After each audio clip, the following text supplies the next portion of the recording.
In relationships, sometimes love, jealousy, and rage intertwine in ways that lead to tragedy. In this episode, teenage love plays out in a heart-wrenching drama that led to murder in the sun-soaked street of Pinellas Park, Florida. This is the case of Rachel Wade, right now on Love and Murder.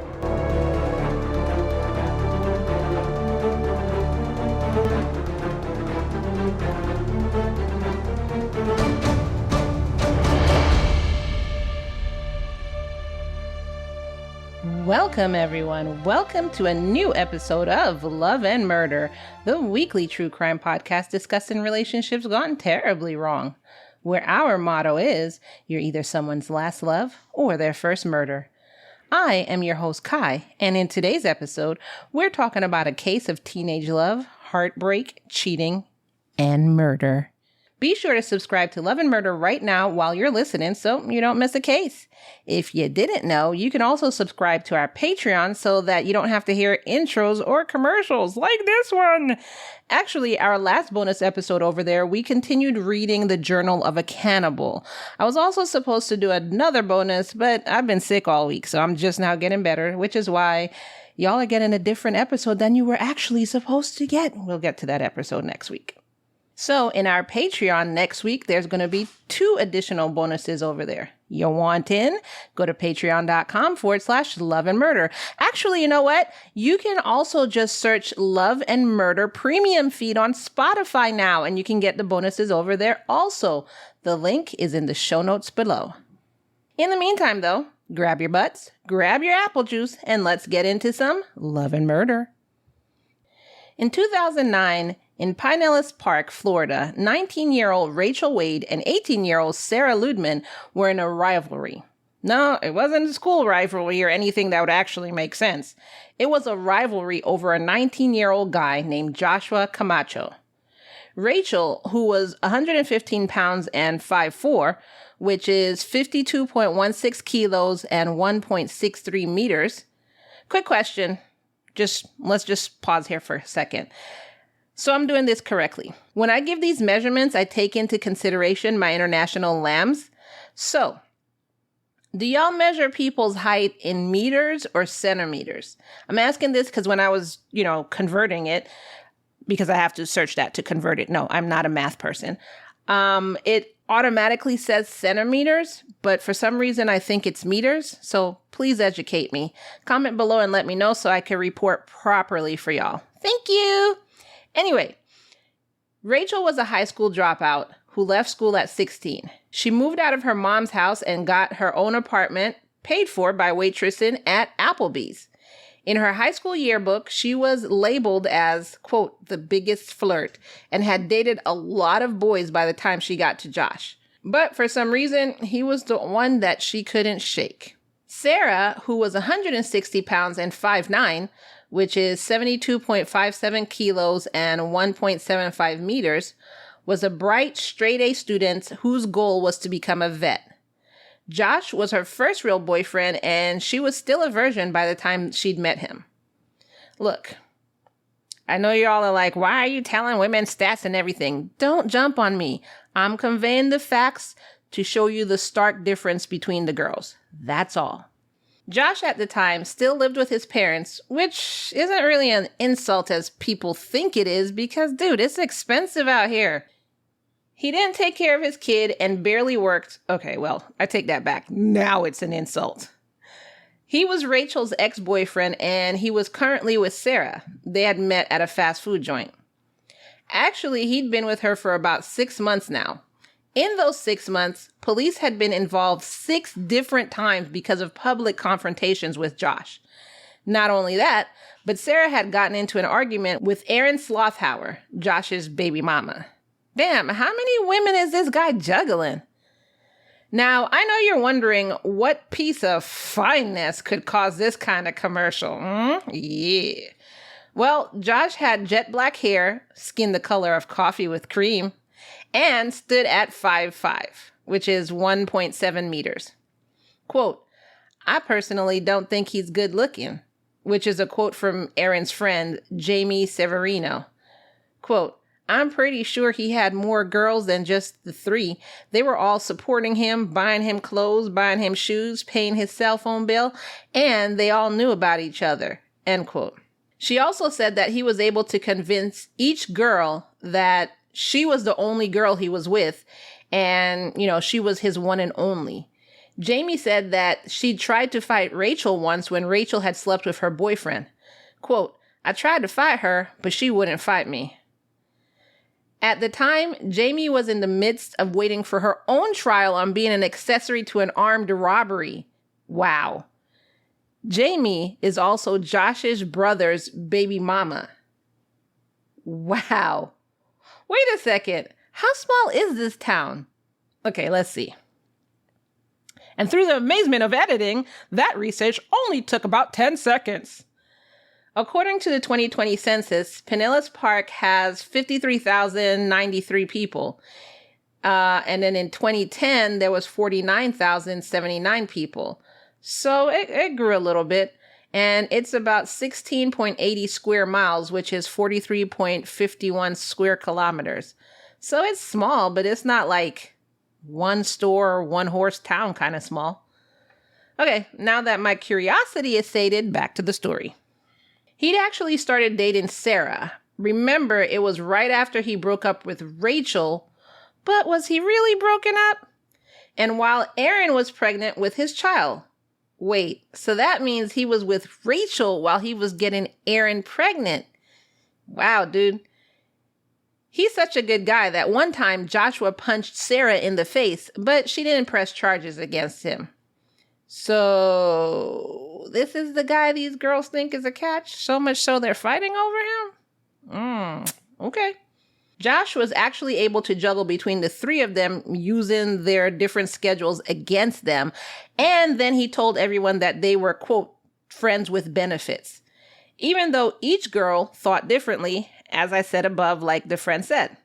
Aaron worked 2 jobs and was off late at night. Sarah's curfew was 11 p.m. and Rachel was independent, which Josh used to his advantage. When Rachel learned that Josh had moved on with Sarah, she started harassing the crap out of her, leaving threatening voicemails and showing up at her job and everything. They then started sending threatening texts to each other through phone, MySpace, and Facebook. Rachel would remind Sarah that she'd been with Josh first. I had him first. And Sarah would retort that, well, he's my man now. On Tuesday, April 14th, 2009, during the evening hours, Rachel was home minding her own business, waiting for Josh to come and visit her after he was done at the movies with Sarah. Rachel went out to walk her dog, and Sarah drove by and yelled, "Stay away from my man!" This scared Rachel, and she called the police. Just kidding. She called her ex-boyfriend, yes, another one, Javier Laboy, which, in a mixture of French and English, his name is Javier the Boy. Yeah. Okay, corny joke, I know. Sorry, I had to share that. Okay, please don't unsubscribe. Anyway, she called Javier and told him what was going on. He told her to come to his house and he'll protect her. So she ran inside, got her purse, and got a big old steak knife and went over to Javier's house.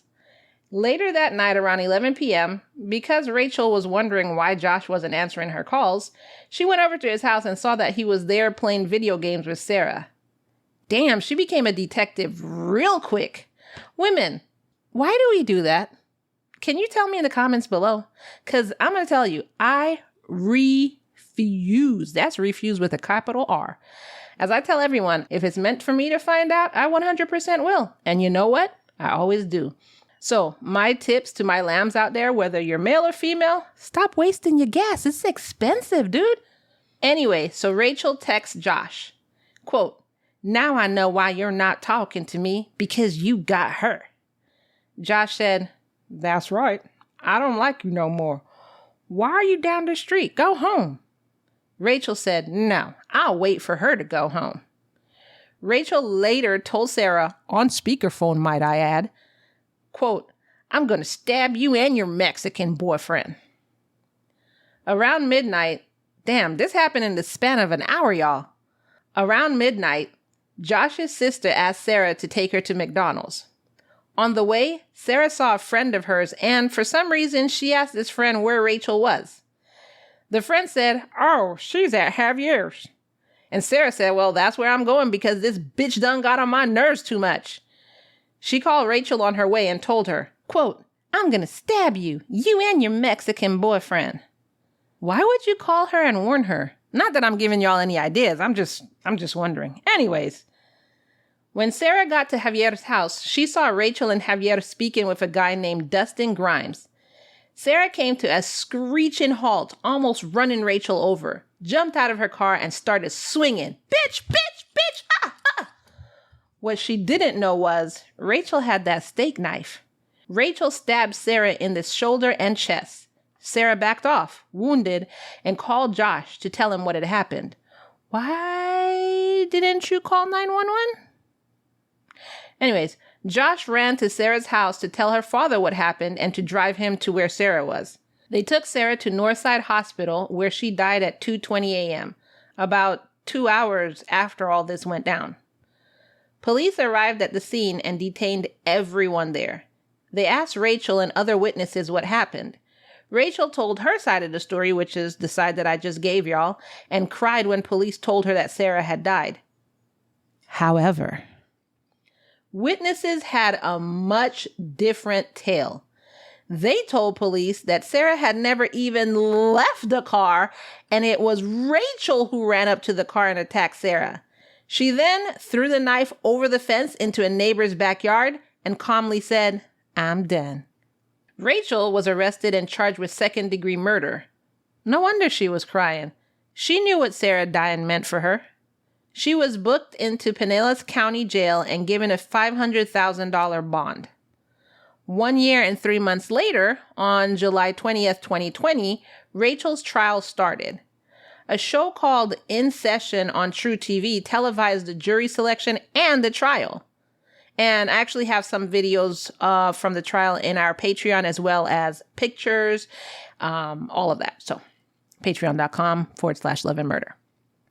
Rachel pled, what, Lamb? Say it with me from the chest now. Not guilty. And her defense attorney, Jay Herbert, argued self-defense and cited Florida's Stand Your Ground law. For those who don't know, according to OrlandoDefense.com, quote, Stand Your Ground law allows individuals to use deadly force if they reasonably believe that such force is necessary to prevent imminent death or great bodily harm to themselves or another. Unlike some other states, Florida does not require individuals to retreat to a place of safety instead of using deadly force. End quote. He said Rachel was afraid because Sarah was bigger than her and she felt outnumbered. You know, with Sarah and Josh's sister in the car against her and 2 guys. It wouldn't have been a fair fight because Josh's sister is skelly. He also testified that Josh should be held responsible. Not that he's legally responsible in the murder, but, you know, he's a sweet-talking, quote, conniving, quote, manipulative individual who is ethically culpable. He showed references where witnesses said Josh told the girls, quote, if you love me, you'll fight for me. Rachel testified the same as her lawyer, that she had a knife because she was afraid of Sarah due to her size over Rachel. She said she was also scared of Josh because he once held a gun on her and told her that she better not leave him. He denied this, by the way. She started crying and said, when I looked down, I saw blood. I didn't even know she had been stabbed. The prosecution countered with the girl's history and the testimony of the witnesses on the scene that night. Because remember, this was done in front of a bunch of people. Josh, his sister, and Dustin testified for the prosecution. Javier testified for the defense. The nail in Rachel's coffin was when the prosecution played the voicemail she'd left for Sarah, stating that she was going to kill her. Quote, and I quote, I'm guaranteeing you I'm going to fucking murder you. You are fucking fat, bitch. I'm going to fucking kill you. End quote. Now, lambs, what's our rule? If you're going to commit a crime, make sure you leave as much evidence as possible. Texts, emails, tell everyone you know and everyone you don't.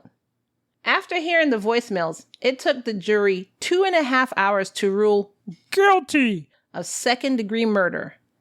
The judge said that it was in his belief that Rachel fully intended to kill Sarah. On September 3rd, 2010, Rachel was sentenced to 27 years in prison and was sent to Lowell Correctional Institution. Rachel still says that she's not guilty and she acted in self-defense. Of course, she filed an appeal.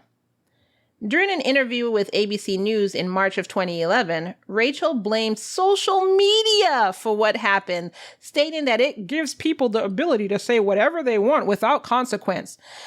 Because controlling yourself is up to Zuckerberg. Mark Zuckerberg, why did you not stop me? In April 2011, Sarah's father filed a civil suit against Rachel, which he won on February 7th, 2012. People say that Josh hasn't been the same since this happened. He went back to Aaron for a couple of months after Sarah was murdered. He's quiet and doesn't talk much. He doesn't have a car and doesn't work either. So, nothing's changed?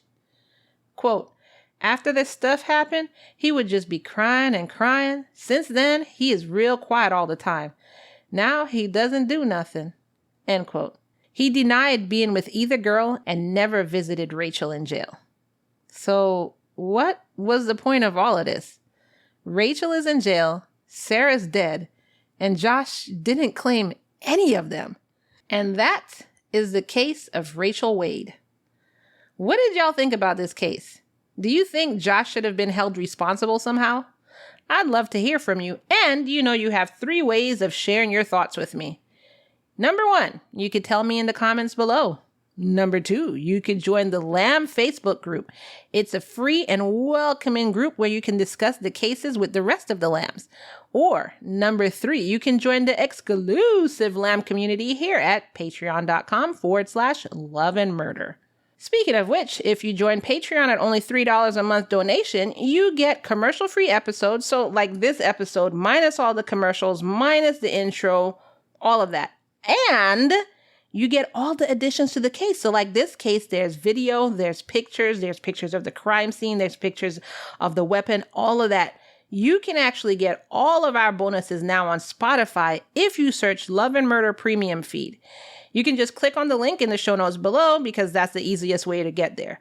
Now, in our bonus, the best tier is $5 a month and above because not only do you get all the things that I listed out before, but you also get bonus episodes and access to everything that I post throughout the week. And not only this current bonus episodes, you get bonus episodes from when Shar was still here. So that was like 3 years ago. So you have so much stuff to binge. And you get all of this in this one little community. www.patreon.com/loveandmurder. Come on over. We'd love to have you. And also an easy and free way to help me out is just by simply sharing this episode. That's it. Just share this episode. Share with your mom. Share with your boyfriend's ex-girlfriend. Share with your dude's baby mama if he has one. Share. And as always, I end each episode by reminding you that it's all love and no murder, y'all. Bye.